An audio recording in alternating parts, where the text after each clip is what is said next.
Welcome back, my little explorers. I hope you are having fun on this exciting trip across India. So, we had taken a break at Taj Mahal, and I hope you are all fresh and refreshed. So, let's continue our journey through the Indian culture and Indian heritage. Bye bye, Taj Mahal. We will come back to you soon. So, let's move on to the next monument, which is Agra Fort. Agra Fort is very much near to Taj Mahal, and it is located in Agra city like Taj Mahal. The construction of the Agra Fort started in 1565 under Akbar and was completed by his grandson Shah Jahan. So, the fort is a unique blend of Central Asian and Hindu styles of architecture. Within the fort is the Moti Masjid, a white marble mosque. The Agra Fort includes the following structures: Diwan-e-Aam, Diwan-e-Khas, Khas Mahal, the Palace of Mirrors, the Pearl Mosque, the Nagina Masjid, the Garden of Grapes, and the Fish Pavilion. So, wow! Let me show you this structure. So, if you happen to go to this Agra Fort, in this fort there are so many other monuments like I told you. And let me tell you a fun fact. The Diwan-e-Aam used to house the famous peacock throne which was taken to the Red Fort in Delhi when Shah Jahan moved his capital to Delhi. The throne alcove is made up of richly decorated white marble. So this is the peacock throne. It used to be in Agra Fort, but now it has been moved to Delhi. And I've seen this peacock throne. It is really very beautiful. So let me show you how delicately its uh, architecture is there. Let me show you. See, so fine it is made. See, look at the carvings in this throne. So beautiful. See, look at these carvings. Look at these rows, the petals, and it's a beautiful throne. I've seen this peacock throne. It looks like a peacock. So see, look at these colorful things. It's a beautiful throne. Come on, let's go forward. Red Fort. Now, when we were talking about Peacock Throne, we have already reached Delhi. So let's go back. It's called Red Fort. It is also known as Lal Killa. Lal Killa means Lal is red, Killa is fort in Hindi. Killa means castle, fort. The Red Fort was built by the Mughal Emperor Shah Jahan when he transferred his capital from Agra to Delhi. Now, before Delhi, the capital of India used to be Agra, and Shah Jahan, he transferred the capital from Agra to Delhi. It is made of red stone from which it derives its name. It is called Red Fort because it is made up entirely of red stone, red color stone. The Red Fort was built between 1638 and 1648. It had 14 gates, some of which have been demolished. The Mori, Lahori, Ajmeri, Turkman, Kashmiri and Delhi gates. These are all gates. Mori Darwaza, Lahori Darwaza, Ajmeri Darwaza, Delhi Darwaza. These are all gates which are still there. So this is the Red Fort. And I'll tell you one fun fact. Every year on 15th August, the Prime Minister of India, he unfurls or he hoists the tricolor, our national flag, on the Red Fort. So here the Prime Minister of India stands and he uh, hoists the Red Fort and he talks to the people of India from the Red Fort. So it is a very important monument in the history of India. So what is the present day significance of Red Fort? The Prime Minister of country hoists the red tricolor, the national flag of India, on the 15th August at the Red Fort and gives a speech from the Red Fort talking to the entire country. Now let's go to another neighborhood of Delhi. Delhi, it is called Jama Masjid. The Jama Masjid is situated across the road from Red Fort. So it is just across the road from Red Fort. It was built by Shah Jahan in 1656. And the Jama Masjid means the Friday mosque. So Jama means Friday, Masjid means mosque. And it is one of the oldest mosques in India. The Jama Masjid was built at a cost of rupees 1 million, which means 10 lakh rupees. And its architect Ustad Khalil designed it to fit the entire population of the city. It is estimated that approximately 25,000 people can offer prayers at Jama Masjid at one time. Wow! So it's a huge masjid. See, this is the Jama Masjid. See, this is Jama Masjid and 25,000 people can stand inside the masjid and pray together. Now, let's move on.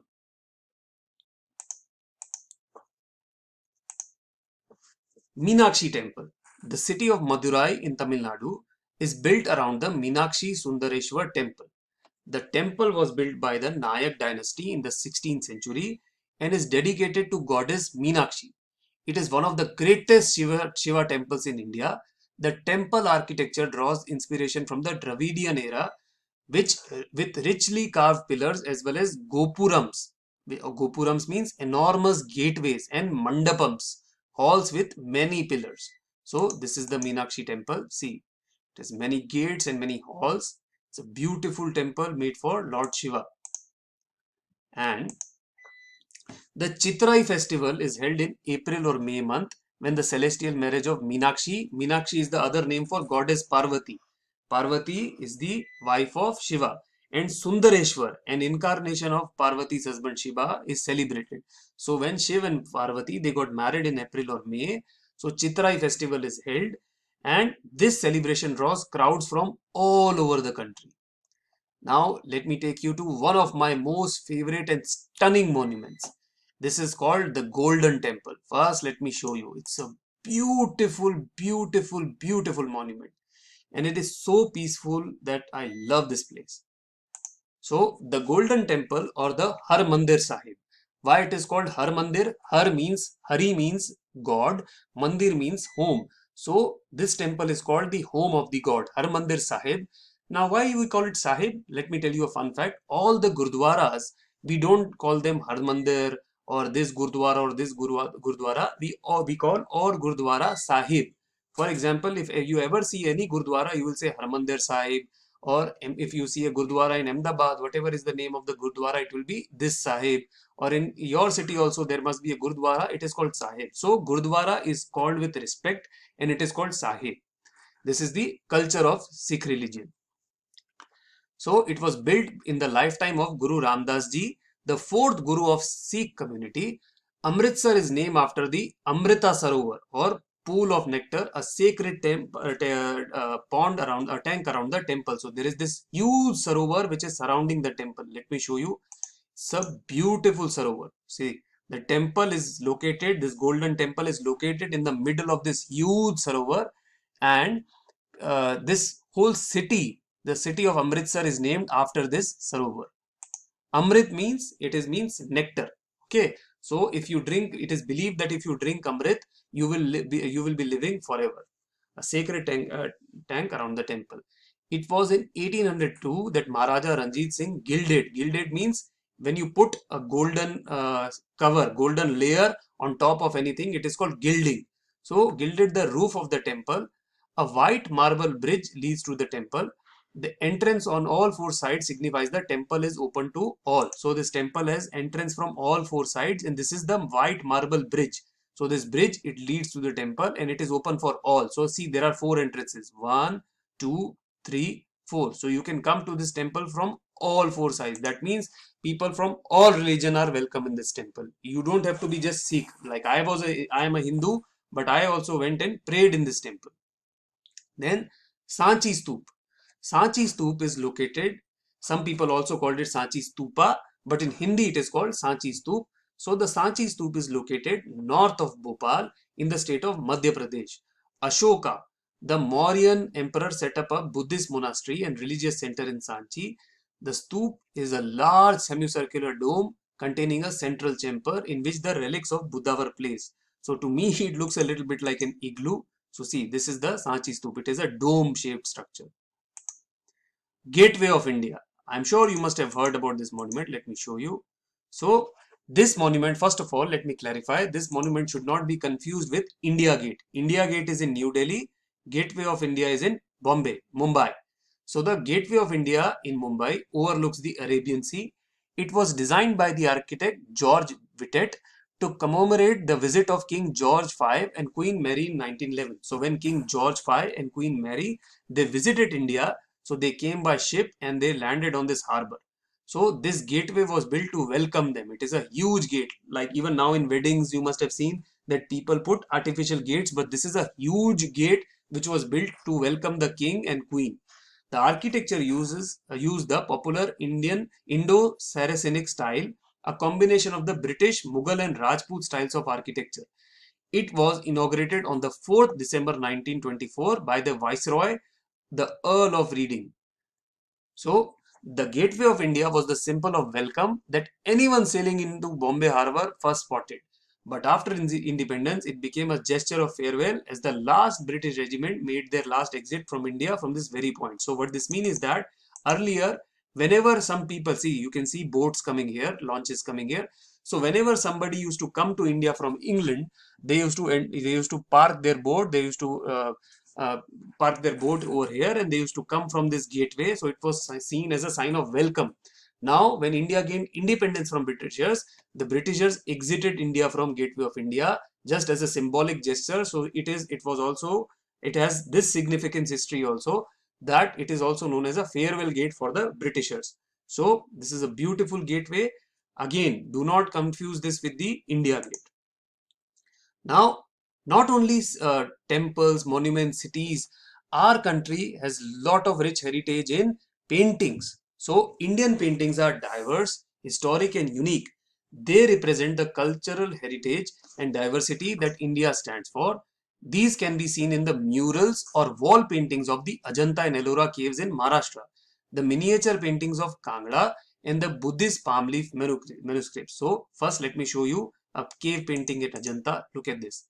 It's a beautiful ancient painting. So nicely they have painted it. It is preserved till now. It is painted on the wall. So this is the wall on which the people have painted this painting. The rock shelters of Bhimbetka in Madhya Pradesh saw the earliest drawing of huge figures of animals and humans, group dances and musical instruments. So these are prehistoric paintings. So ancient people, they had drawn these huge figures of animals, and these paintings were made by rubbing color on the rocks using fingertips, twigs, brushes, or by spraying colors on the rocks using the mouth. With the mouth they have painted. So this is the painting in the rock paintings. See, this looks like a mammoth or tusker, and this looks like a human sitting on another mammoth. The caves of Ajanta have well preserved wall paintings and sculptures, providing a detailed description of Buddha's life and traditions. To paint these murals, the rock surface was first roughened so it could hold the plaster made of clay, lime, hay, dung, and other natural materials. The colors and brushes were also made from the natural materials like hair or horse's hair or human hair. So this is how they used natural materials. And let me show you a beautiful sculpture of Buddha at Ellora. See, look at this. This is made entirely by hand. Beautiful sculpture. This is in Maharashtra. So the fine sculptures of Shiva, Parvati and deities from Mahabharata decorate the entrance and main temples of Ellora caves. The ceilings and walls are covered with bright colors. Some traditional Indian paintings are given below. So these are Indian paintings. See, this is Patchitra. Then this is Rajasthani painting. This is Varli painting. This is Mughal painting. And this is Madhubani painting. So these are all paintings of India. See, Patchitra, Rajasthani painting, Varli painting, Mughal and Madhubani. Even our Kutch. Kutch is also very well known for its paintings and art and architecture. Now, let's move on to literature. Much before the invention of paper, Indians used to write on palm leaves, leaves of the palm tree with reed pens. So reed is a kind of a stick or a twig, and a lot of literature was pictorial. So people used to draw, like how you read comic books and graphic novels. So people used to make pictorial literature. Vedic literature comprising 4 books, the 2 great epics Ramayana and Mahabharata, Panchtantra, Hitopadesh, Jatak Tales, and Kalidasa's play Abhigyan Shakuntalam are important works of Indian literature. So these are some famous Indian literatures like Ramayana and Mahabharata are epics. Everybody in the world knows about them. Then we had Panchtantra. Panchtantra is a very beautiful collection of stories. Hitvodesha, Jatak Tales, these are also story books. And Abhigyan Shakuntalam. This is a play by Kalidas. Crafts. The earliest examples of Indian craft date back to Indus Valley civilization. Metalwork, woodcraft, ivory carvings, pottery, textiles are only some of the forms of crafts found in India. So you must have seen handicrafts, you must have seen wooden sculptures or toys or pottery. So this is all part of Indian culture. So my dear explorers, I hope you had fun on this journey across India. Do explore culture around you. Try to find out what is happening in your city or in your state and try to explore more about your culture. Tell your parents to take you to all these monuments across India whenever you get time, and visit them because India is beautiful. Thank you so much. Bye bye.